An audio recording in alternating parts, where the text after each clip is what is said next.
capítulo 13 y 14 del libro de Job. En esta mañana vamos a abarcar el tema acerca de la vanidad de la vida, la superficialidad de la vida, lo hueco y lo vacío de la vida sin Dios en este mundo. En Job capítulo 13, comienza Job a manifestar su desilusión. Los amigos de Job no se habían portado a la altura, consolándole, fortaleciéndole y brindándole la ayuda moral y espiritual que él necesitaba. Hermanos y hermanas en Jesucristo, es muy importante que nosotros recordemos que en esta vida son los amigos contados con los dedos de la mano.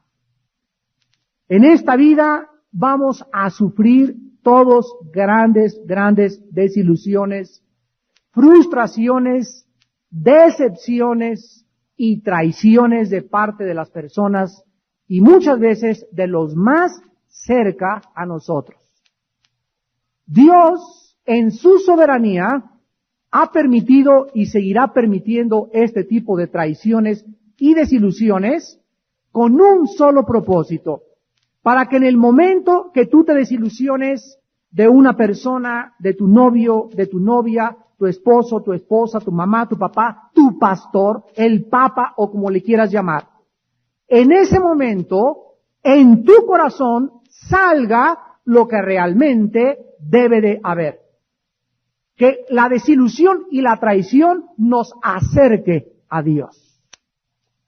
Porque la otra alternativa que tú tendrás es que ante la traición y ante la desilusión te amargarás, te desilusionarás y dirás, ya no quiero ser cristiano, ya no quiero ir ahí, ya no quiero ir allá, o te desilusionas de los hombres, o te desilusionas, no importa la causa que haya sido el motivo de tu frustración. Siempre que nosotros nos encontremos desilusionados en la vida, de los amigos, repito, de los papás, de los mamás, de los hermanos, no importa de quién, en ese momento Dios quiere que nos acerquemos y encontremos consuelo en su nombre. En ese momento va a venir algo del cielo que va a llenar tu corazón, va a limpiar tu frustración y tu desilusión, y después de que tú te acercas a Dios en ese momento tan frustrante de traición en el que dices, ¿cómo es posible que esto me hayan hecho? En ese momento te levantas después de estar en la presencia de Dios y a esa persona que te hizo lo que te hizo, la podrás mirar y la podrás enfrentar con el perdón y la misericordia que Dios ha sembrado en tu alma. Si tú no tienes esta reacción ante las desilusiones y ante las traiciones, cuando veas a las personas que te hicieron daño, vas a reaccionar negativamente en contra de ellas. La vas a ver y te vas a sentir que se te hace un nudo en la garganta, que el estómago se te hace como chorizo y no vas a soportar la presencia porque no lo has perdonado. Porque no la has perdonado. Porque todavía en tu alma existen heridas que no han sido sanadas. Y esta herida no ha sido sanada simplemente porque tú no has querido ir al doctor para que te cure esa herida de esa traición. Job les llama a sus amigos, dice en el versículo del 13, del 1 al 6. He aquí todas estas cosas han visto mis ojos y han oído, y han oído y entendido mis oídos. Como vosotros lo sabéis, lo sé yo. Mas yo hablaría con el Todopoderoso y querría razonar con Dios. Porque ciertamente vosotros, así les llama Job a sus amigos, sois fraguadores de mentira. Sois todos vosotros médicos nulos.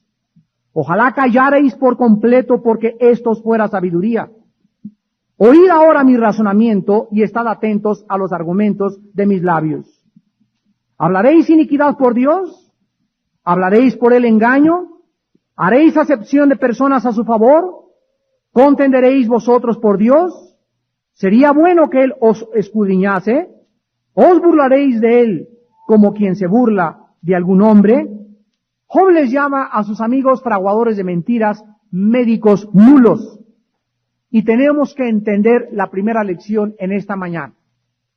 No podemos recibir ayuda del ser humano en cuanto a la consolación de nuestra alma, porque es el Espíritu Santo el que ha enviado Dios a este planeta para que cuando nosotros nos enfrentemos a una situación de desilusión, de traición, de frustración, el Consolador.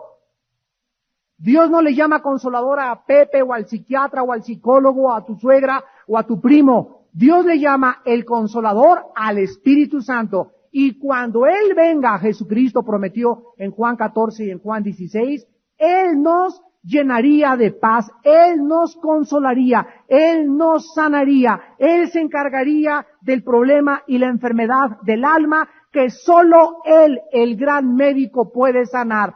Todas las heridas del alma las cura el Espíritu de Dios. Vano es buscar ayuda en el hombre. No hay nadie que te pueda dar la consolación que te da el Espíritu Santo.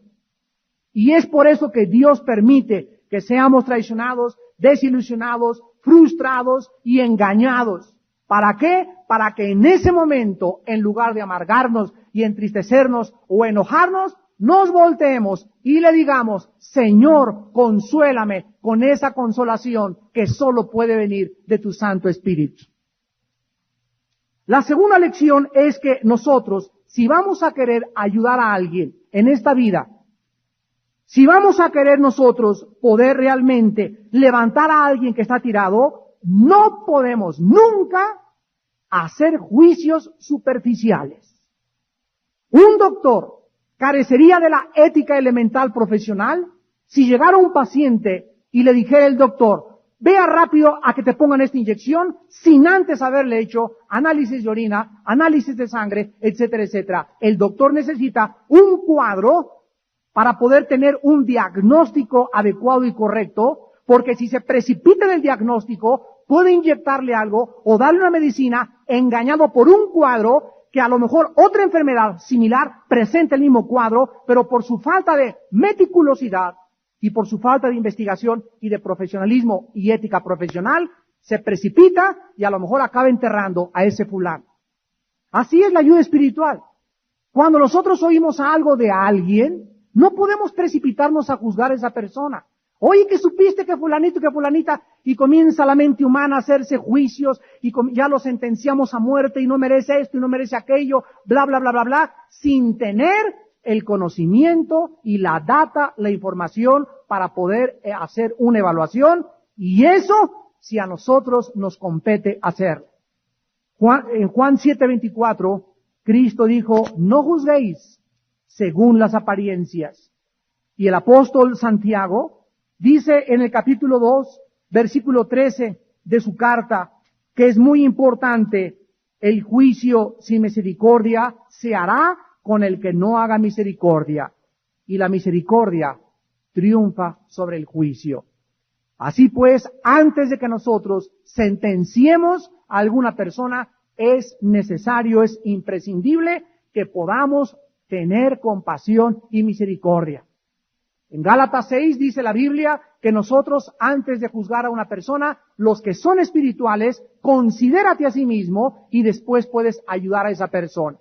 No podemos, pues, brindar ayuda a ninguna persona si no sabemos antes lo que esa persona realmente necesita. En segundo lugar, Job, en el capítulo 13, versículos del 13 en adelante, comienza a ser una de las declaraciones más grandes de toda la Biblia, que debe ser comprendida dentro de su contexto. Dice el versículo 13, escúchenme y hablaré yo, y que me venga después lo que viniere. ¿Por qué quitaré yo mi carne con mis dientes y tomaré mi vida en mi mano? He aquí, aunque Él me matare, en Él esperaré. No obstante, defenderé delante de Él mis caminos. Aquí Job está diciéndole a los amigos que él no está buscando a Dios por lo que le da. ¿Qué no está buscando a Dios por si le da sanidad o no le da sanidad? Porque ya desde cuándo se hubiera matado o suicidado. ¿Qué no está buscando a Dios porque le dio hijos o le quitó los hijos, le dio bienes o le quitó los bienes, le dio trabajo o no le está dando trabajo? Aunque Dios le quitara la vida, ya le había quitado todo, su casa, sus camellos, sus ovejas, sus hijos, y aparte su salud. Y grita Job en una exclamación que es la más grande de la Biblia: aunque Él me matare, aunque me quitare la vida, seguiré confiando en Él. Hermanos en Jesucristo, tarde o temprano, tenemos que ser probados en la misma área. ¿Por qué sigues a Cristo? ¿Por qué sigues a Dios? ¿Porque te dio un buen trabajo? ¿Porque bendijo tu trabajo? ¿Porque le dio la vista a tu hijo? ¿Porque curó de sida a tu hijo? ¿Porque levantó de los muertos algún pariente tuyo? Si cualquiera de nosotros seguimos a Dios o estamos acercándonos a Dios para recibir de Él y no por lo que Él es, nuestros motivos son equivocados. Tenemos que buscar a Dios y acercarnos a Dios simplemente por lo que Él hizo en la cruz del Calvario. Si Dios, después de que nos dio a su Hijo, no nos diera nada después, si Dios, después que crucificó a su Hijo, no nos compartiera nada después, sería suficiente la salvación tan grande que nos dio para vivir en la eternidad, para vivirle eternamente agradecidos, aunque no recibiéramos de Él en esta vida. Sin embargo, la mayor parte de las personas que comienzan a poblar las iglesias, se les invita a que vengan a la iglesia y se les recluta de una forma deshonesta. Vengan a Cristo y se acabaron tus problemas. Ven a Cristo y tendrás toda la sanidad del mundo. Ven a Cristo y siempre serás feliz.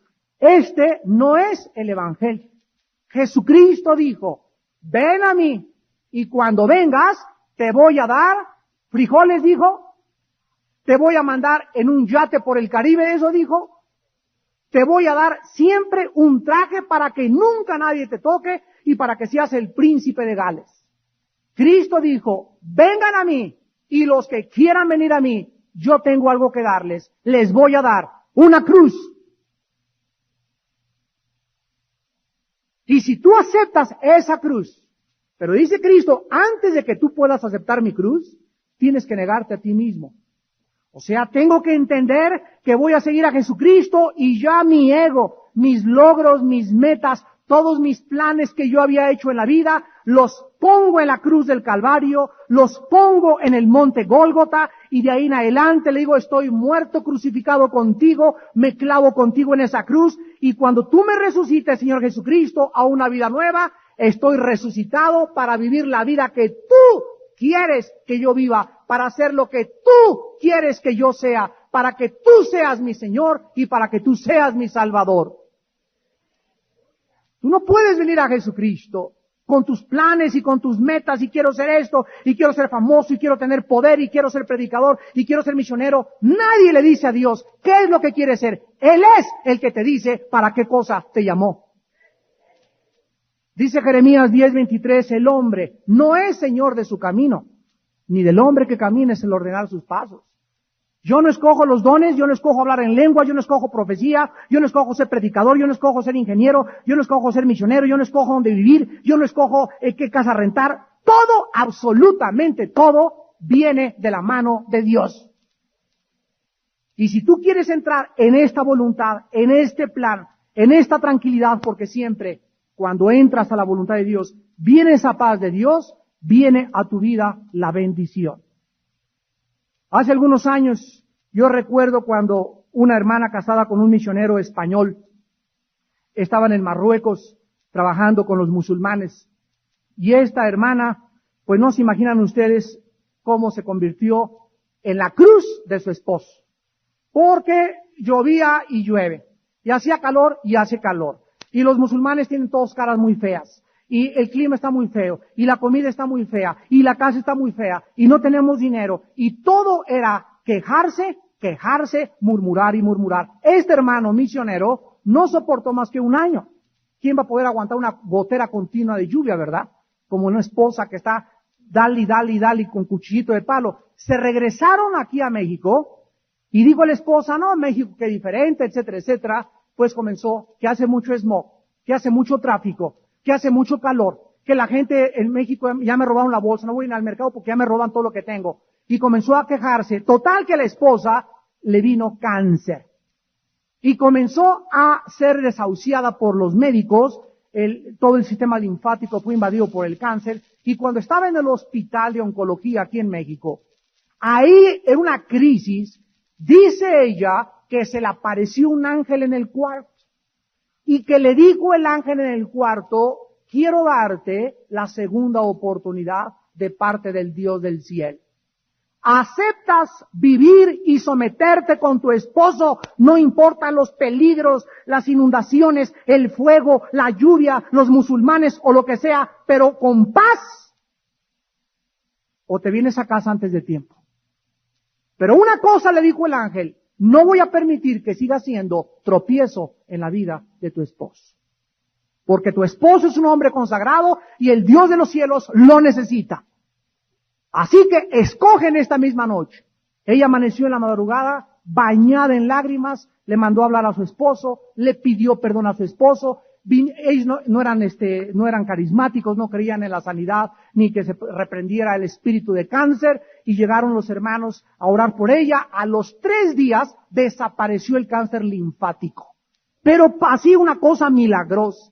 Y ella se levantó, se hincó y le dijo a su esposo, quiero decirte que soy tu sierva. Así le dijo, soy tu sierva. Y como Sara le decía a Abraham, mi Señor, así quiero decirte, haré la voluntad de Dios, porque solamente bajo mi sujeción a ti podré ser feliz en esta vida.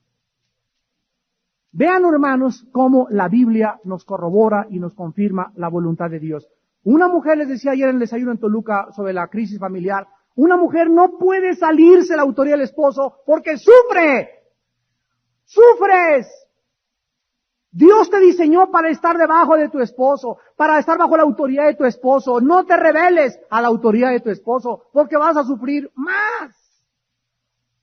Al esposo nos llamó para que seamos la cabeza, el sacerdote de nuestros hijos, para que demos el ejemplo a nuestros hijos, para que hagamos cosas que nuestros hijos se sientan orgullosos de nosotros. Ya si nos va mal o nos pasa cualquier cosa, que nuestra conciencia esté limpia delante de Dios.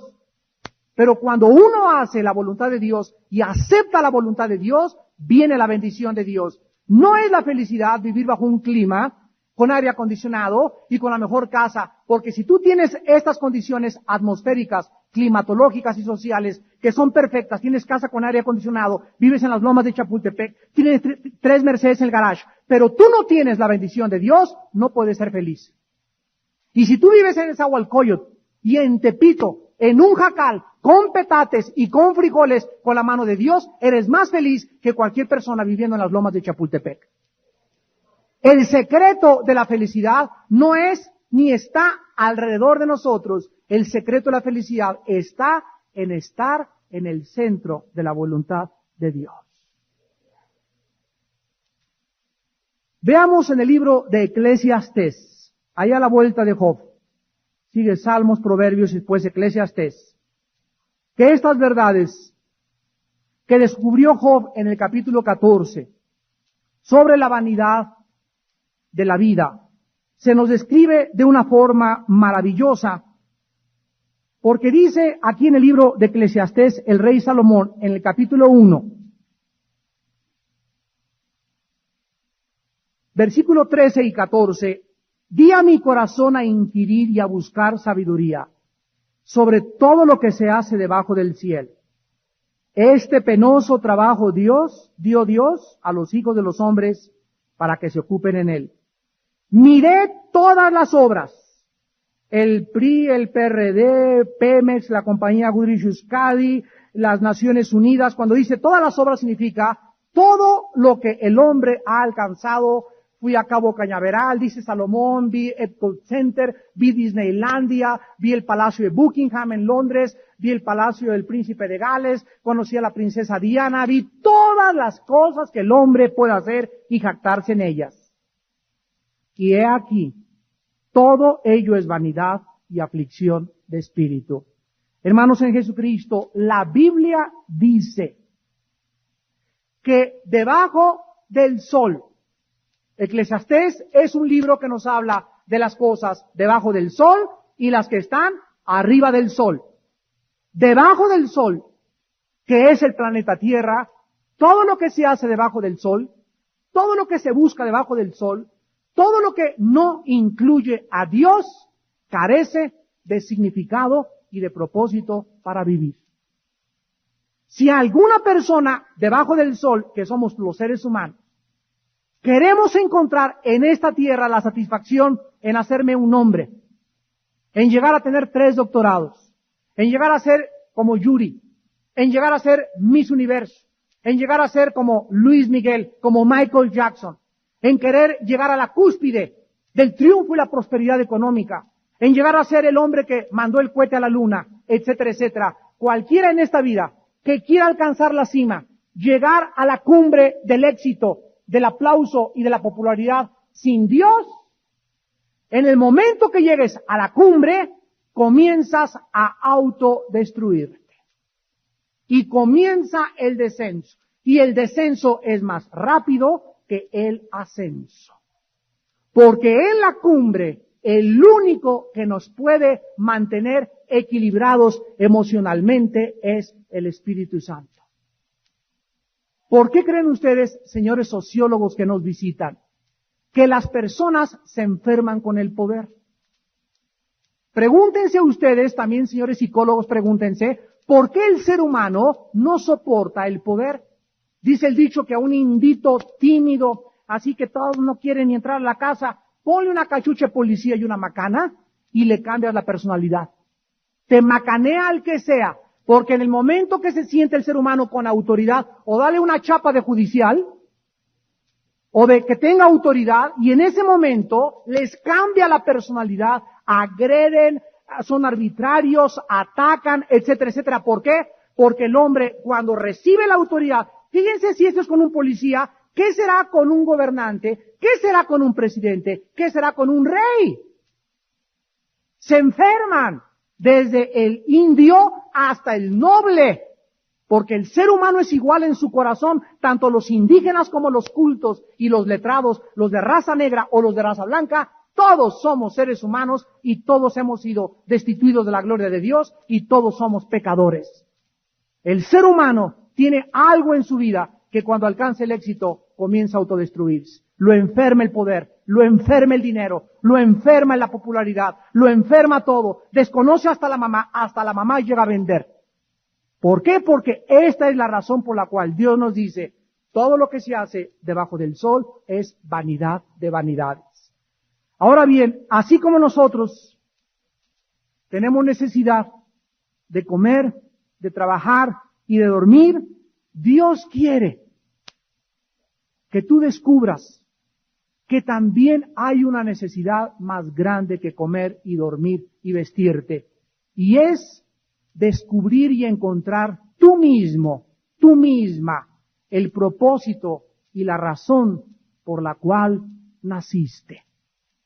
Y jamás ninguno de ustedes podrá encontrar este propósito y esta razón hasta que no encuentres a Jesucristo en tu vida como tu Salvador. No es hasta que Pablo se encontró con esa luz que lo tumbó del caballo. No es hasta que allí va Pablo con su teología y lleno de odio, persiguiendo a los cristianos y a los del camino, como les llamaban, que la luz lo tumba del caballo y en ese momento la voz le dice, Saulo, Saulo, ¿por qué me persigues? La Biblia dice que todo lo que hacemos aquí debajo del cielo, si no recogemos con Cristo, estamos desparramando.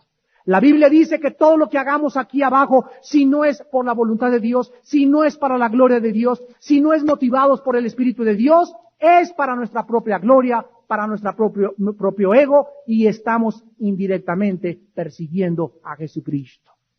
Así pues, dice la Biblia que si no encontramos esta satisfacción en Dios y este propósito para vivir, entonces no podrás levantar tus ojos al cielo. No es hasta que el ser humano debajo del sol levanta los ojos arriba del sol que encuentra la razón de por cuál vive.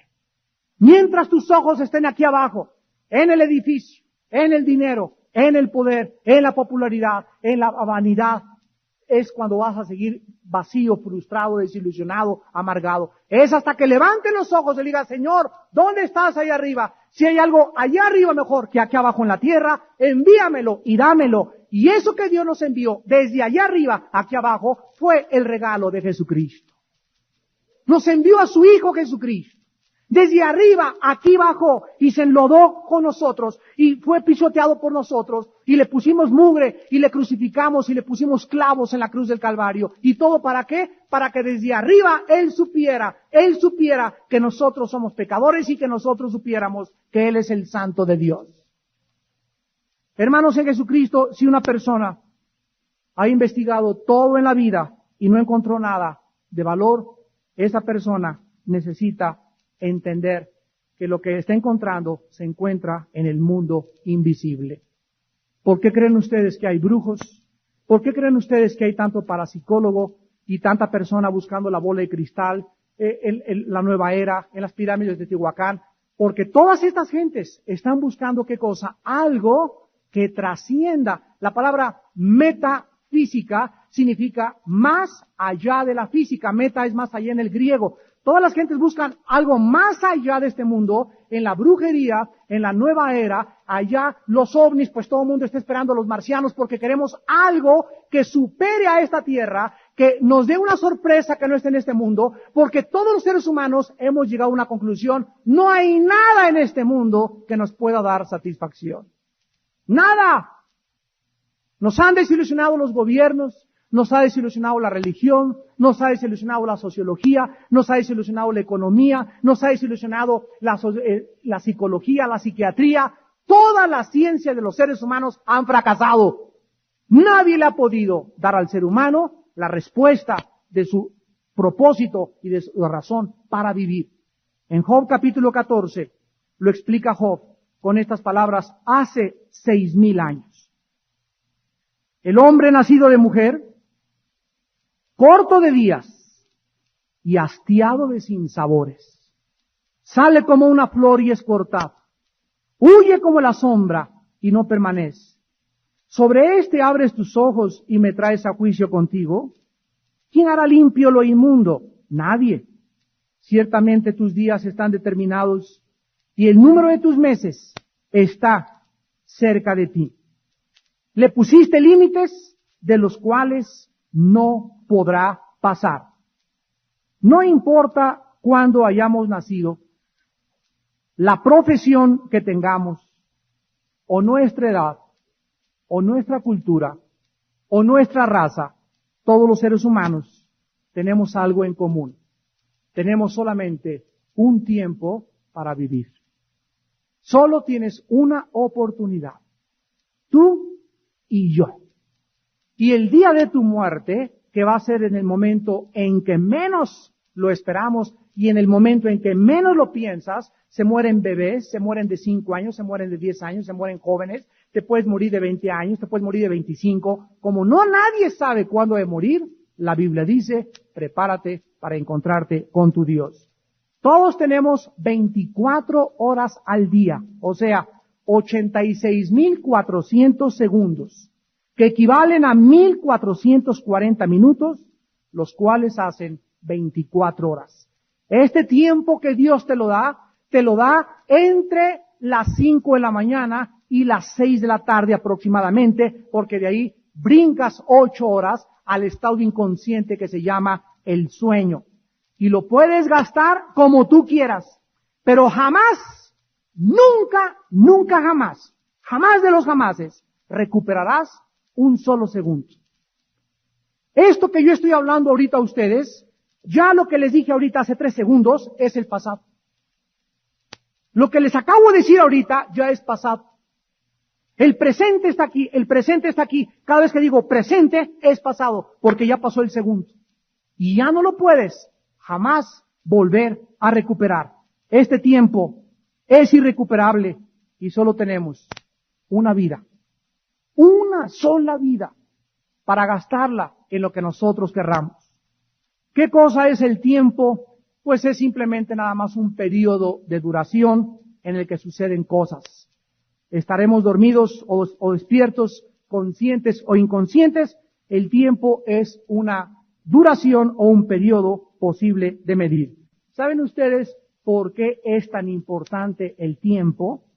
Porque el tiempo es valioso por la forma como transcurre. Es irreparable y nunca puede volver a repetirse.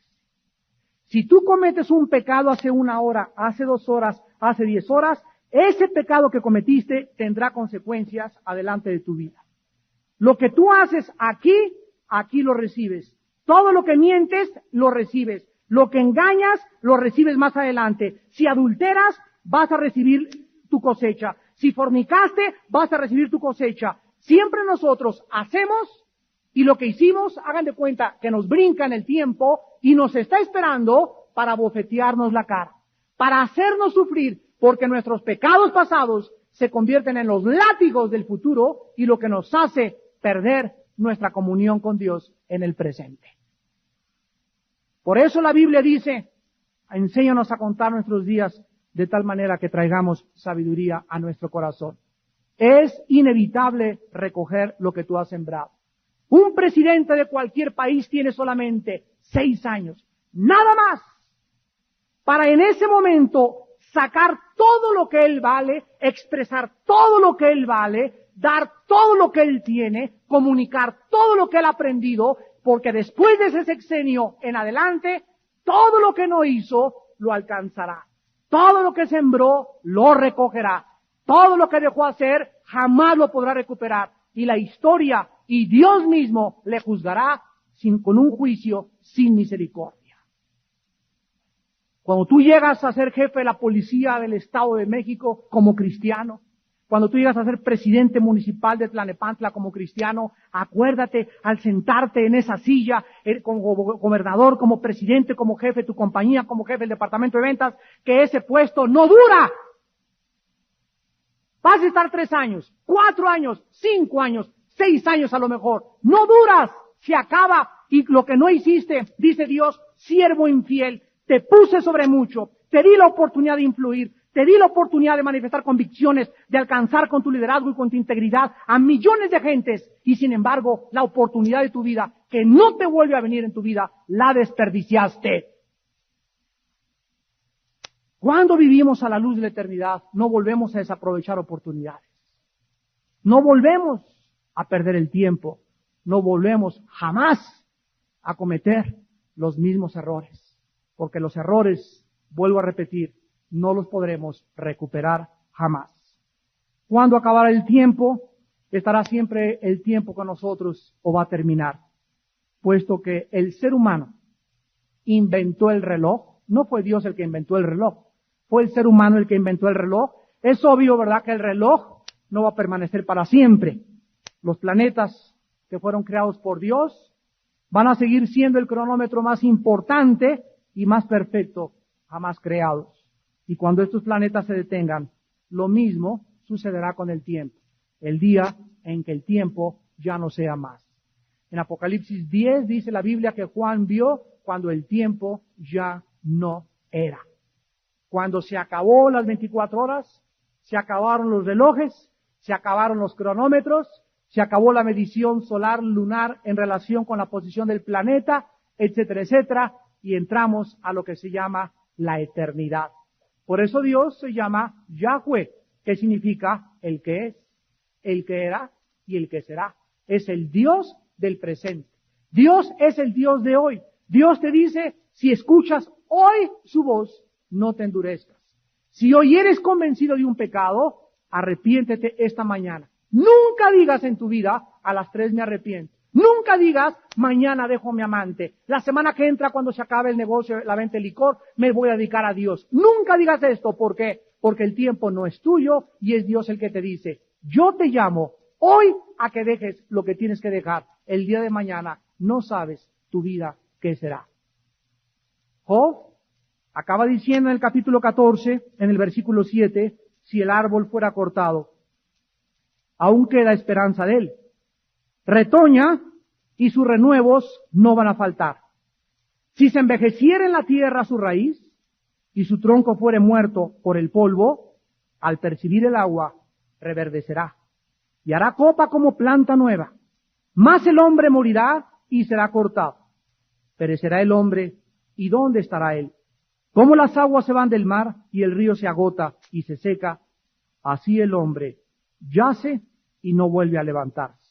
Hasta que no haya cielo, no despertarán, ni se levantarán de su sueño. Oh, quien diera que se me escondiese en el Seol, que me encubrieses hasta apaciguar tu ira, que me pusieses plazo y de ti te acordaras. Si el hombre muriere, ¿volverá a vivir? Todos los días de mi edad esperaré hasta que venga mi liberación. Llamarás entonces y yo te responderé. Tendrás afecto a la hechura de tus manos. Hermanos en Cristo, ustedes sabían que Dios no reveló en el Antiguo Testamento lo que nos reveló en el Nuevo Testamento. La imagen más fuerte que Job tenía era la de un árbol. Y Job veía los árboles cómo eran cortados, pero pongan atención, mientras el árbol quede con la raíz, pues le cortan la cepa y el árbol vuelve otra vez a nacer. ¿Por qué vuelve a nacer el árbol otra vez, aun cuando es cortado?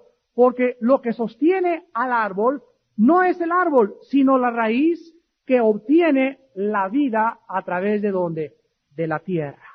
O sea, los árboles están injertados en este planeta y es este planeta, la ecología del planeta, el agua, los composiciones químicos, el fósforo, el fosfato que se encuentran en la tierra, el sodio, todo eso hace en combinación con el agua que manda Dios de las nubes, que entren, que absorba las raíces y que mantenga con vida al árbol. ¿Qué es lo que a nosotros nos sostiene en este planeta? El árbol, la tierra y el agua. Desarraiga el árbol y entonces ya no hay árbol. Pero ¿qué es lo que a nosotros nos sostiene? Si el árbol tiene raíces para ser sostenido, ¿cuáles son nuestras raíces? ¿Qué es lo que nos mantiene vivos en este planeta? ¿De qué dependemos para poder sobrevivir? Físicamente, de la comida y del aire, ¿verdad? Si no hay aire y no hay comida, no hay sostenimiento de la vida física. Pero Cristo viene de allá arriba a revelarnos que dentro también hay otra vida dentro de nosotros. Y que esta vida dentro de nosotros es sostenida por la Biblia. Por la Biblia. Por la Biblia. Por la Biblia. Y así como un árbol, si no tiene agua y no tiene sol y no tiene tierra, se seca, nuestras raíces, que están alimentadas, nutridas, sostenidas por la palabra de Dios, no podremos dar fruto ni jamás reverdecer si nos separamos de las sagradas escrituras. Dichoso el varón que será como árbol plantado, Salmo 1, junto a corrientes de agua. Así como el árbol plantado junto a corrientes está chupando el agua, chupando el agua, chupando el agua del río, y siempre el árbol está frondoso, verde, jacarandoso. Así nosotros, el que está plantado en la Biblia, el que diario está en la Biblia, chupando de la Biblia, memorizando la palabra, meditando la palabra, siendo sostenido por las palabras de la vida, y está continuamente en contacto con la Biblia, tendrás raíces. ¿Qué pasa con las raíces? Comienzan a crecer, se hacen así, y se encajan, y mientras más grande el árbol, más grandes sus raíces. Mientras más grandes sus raíces, más difícil será tumbarlo. ¿Captan? Mientras más estés en la palabra de Dios y mientras más te arraigues en la palabra de Dios, más difícil será para el diablo tumbarte al suelo. Porque aunque te comience el viento a soplar y te hagas así como las palmeras y así, ¡prum!, te vuelves a enderezar. Pero hay otras personas que con el menor viento, la menor lluvia y el río más apacible, se van al suelo. Y así te los encuentras en la calle. Y ahora, hermano, ¿a qué iglesia va? A ninguna. ay, ya no voy a ningún lado. ¿Y ahora qué te pasó? Ay, es que me decepcioné. Y ay, que es una bola de hipócritas. Y que no me fue como yo pensaba. Por todos lados, gente tirada, llorando, quejándose, amargándose. ¿Por qué? Porque nunca echaron raíces. Venían a la iglesia el domingo y Jesucito mío, mi dulce compañía, alabaré, santo, santo, santo. Y 1 hora a la semana y se iban a la casa y al cine diario con la amante leyendo pornografía, videos pornográficos. En la oficina no oraban en su casa, no oraban. Y llegaban el domingo a los hijos a la escuela dominical y ellos a calentar aquí el asiento. Pero jamás en su vida, durante la semana, eran sostenidos por la palabra de Dios. Y por eso caen, por eso no se pueden levantar y por eso quedan tirados. Porque realmente ni siquiera podemos creer que tenían la semilla sembrada en su corazón. Los creyentes del Antiguo Testamento no tenían la revelación que tenemos ahora. Job dijo, si el hombre muriera, se podrá volver a vivir. En 2 de Timoteo, el apóstol Pablo, en el capítulo 1, versículo 10, dice la Biblia, ahora ha sido manifestada la aparición de Jesucristo, el cual quitó la muerte y sacó a luz la vida y la inmortalidad por el Evangelio. Cuando Cristo resucitó de entre los muertos, la Biblia dice, quitó la muerte se hizo a un lado, y entonces en lugar de la muerte surgió una luz como una nube que se elevaba en el mundo y que le decía a todos los que estábamos debajo del sol en este planeta, esta vida en este mundo no es todo.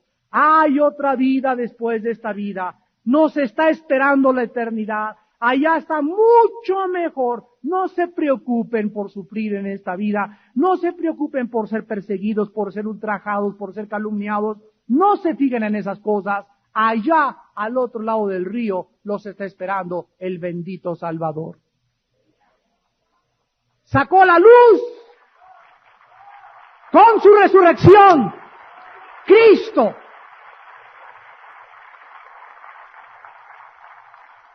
El profeta Isaías dice en el capítulo 26 de sus profecías, en el versículo 19, con otras palabras, la misma esperanza. Isaías 26, versículo 19, tus muertos vivirán, sus cadáveres resucitarán.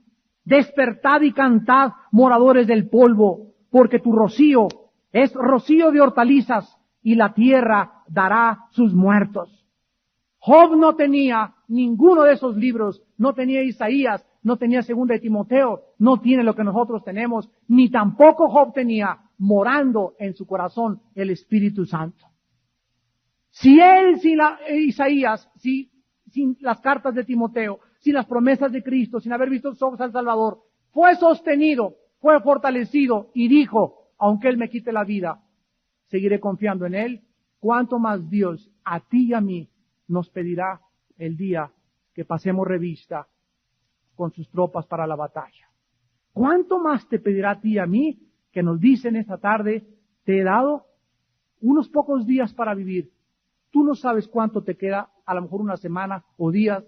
Hermano y hermana en Jesucristo, vive a la luz de la eternidad. Les voy a decir cuál es el secreto de vivir para Cristo. El secreto para vivir para Cristo y la razón por la cual nosotros seguimos vivos es para dar testimonio de Él. Pregúntate en esta mañana si tú estás hablando de Cristo y ganando las almas. Les decía ayer a los jóvenes que todos los jóvenes de nuestra iglesia, cada 15 días mínimo, váyanse a los parques, a la salida de las universidades, a los hospitales, a hablar de Cristo. Júntense 3 o 4 familias y vayan al hospital psiquiátrico, o Humana, llévense 3 o 4 cajas de Biblias o de folletos a hablar de Cristo a la gente. Vamos a un parque, a Garibaldi, a las 8 de la noche, a pararnos en un cajón ahí en Bellas Artes y proclamar el Evangelio a los cuatro vientos. A repartir folletos, a hablar de Cristo. En tu casa junta 3, 4 familias a la semana, pásales un video, pásales un cassette, háblales de Cristo, dales testimonio de Cristo. Vivimos para Cristo. Si no estamos ganando las almas, nuestro cristianismo es nulo.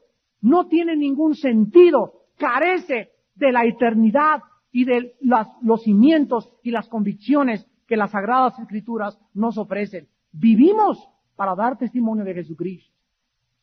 ¿Recibiréis poder? Hechos 1:8, cuando el Espíritu Santo haya venido sobre vuestros corazones. ¿Y qué dice a continuación? ¿Para qué nos mandó Dios el Espíritu Santo? ¿Cuál es la principal razón por la cual Dios nos mandó el Espíritu Santo? Para ser testigos. ¿Quién es un testigo? Es la palabra griega martureo, de donde viene la palabra mártir. Un testigo es la persona que da testimonio de lo que vio o de lo que oyó a una costa de su propia vida. ¿Escuchaste? ¿Quién es un cristiano? Un testigo. Un cristiano es la persona que tiene el valor de enfrentarse en su salón de clases en secundaria, en la primaria, de ir en contra de la corriente, de su familia, del Vaticano y de todo mundo, y decir lo que Jesucristo hizo en la cruz, aun cuando su propia vida corriera riesgo de perderla. Porque si no tienes el valor para vivir para Cristo, nunca tendrás tampoco el valor de morir para Él. Oremos. Señor, te damos gracias por tu palabra en esta mañana, otra vez. Señor, cuán corta es la vida, cuántos sinsabores, cuánto sufrimiento. A Jesús se le llamó varón de dolores, experimentado en quebranto. Por lo que padeció, aprendió la obediencia. Jesús, nuestro bendito y amado Salvador. Cuánto te amamos en esta mañana y siempre. Cuán grande fue tu ejemplo. Tú has sido el único hombre y ser humano perfecto. Tú has sido el único que nos puede decir el camino al cielo. Tú has sido el único que has vencido a la muerte, porque la muerte no podía gobernarte, porque tú eres la resurrección y la vida. Bendito seas por habernos visitado y habernos dejado plantada la semilla de la esperanza de la resurrección. ¿Qué haríamos si tú no hubieras venido a este mundo, Señor Jesús? ¿Qué haríamos si tú no hubieras vencido la muerte y al mismo imperio romano? ¿Qué haríamos si tú no existieras? La respuesta es, seríamos igual a los animales. Seríamos animales guiados por instintos, sin ninguna meta, sin ningún valor más que el de sobrevivir bajo la ley de la selva. Pero tú nos hiciste a tu imagen y semejanza. No nos hiciste animales, ni descendemos de los animales. Provenimos de ti, Señor. Somos la obra directa de tu creación perfecta para que podamos aprender a conocerte. Para que con nuestra razón y entendimiento te adoremos. Para que elevemos al cielo una adoración inteligente, racional, que es la mejor manera de vivir. Porque si nosotros vivimos, para ti vivimos, y si morimos, para ti moriremos. A ti, Señor Jesús, a ti te pertenecemos por cuanto diste tu vida por nosotros, para que nosotros ahora vivamos para aquel que vive por los siglos de los siglos. En esta mañana muchos de ustedes viven vidas tan vacías, tan vanas, tan carentes de significado. ¿Cuántos de ustedes están aburridos de vivir, hastiados, cansados y trabajados? Solo Jesús, dice la Biblia, te hará descansar. Solo Cristo quitará de ti este yugo que sientes que te oprime y que te angustia. Él, en la persona del Espíritu Santo, puede en este momento sanarte, llegar a tu vida, invadir tu alma, conquistar tu corazón y hacerte su siervo, su sierva por toda la eternidad. Todos los que en esta mañana quieran invitar a Cristo a su vida por primera vez, invítalo. No pospongas tu decisión. Muchos ya han oído mucho de Cristo y no se habían decidido. Decídete hoy, porque no sabes si tendrás esta tarde para vivir. Hoy que tu corazón ha sido preparado por el Espíritu Santo, no te endurezcas.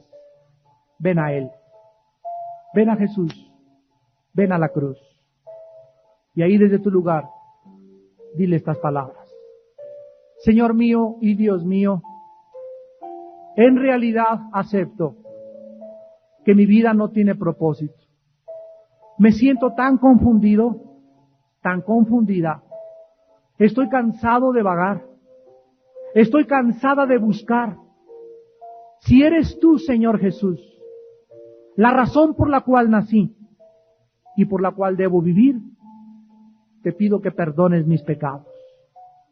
Porque creo en esta mañana que tú abriste tus brazos en la cruz y con tu sangre me limpiaste y me perdonaste de todas mis maldades. Creo que a los 3 días el Padre, a través del Espíritu, te levantó de los muertos. Y que ahora vives, mi Señor Jesús. Ahora vives. Y porque tú vives, tengo esperanza. Porque tú vives, puedo vivir. Porque esta vida sin ti, ya no la quiero vivir. Entra a mi corazón, Señor Jesús. Entra a mi vida en este momento como mi Señor y mi Salvador. Lávame y sáname. Dime para qué sirvo. Muéstrame cuál es mi destino. Ilumina mi entendimiento y márcame los días de mi vida. Porque ahora tengo una razón. Y ahora, Señor, viviré para hablar de ti. En tu nombre, Señor Jesús. En tu nombre santo. Amén.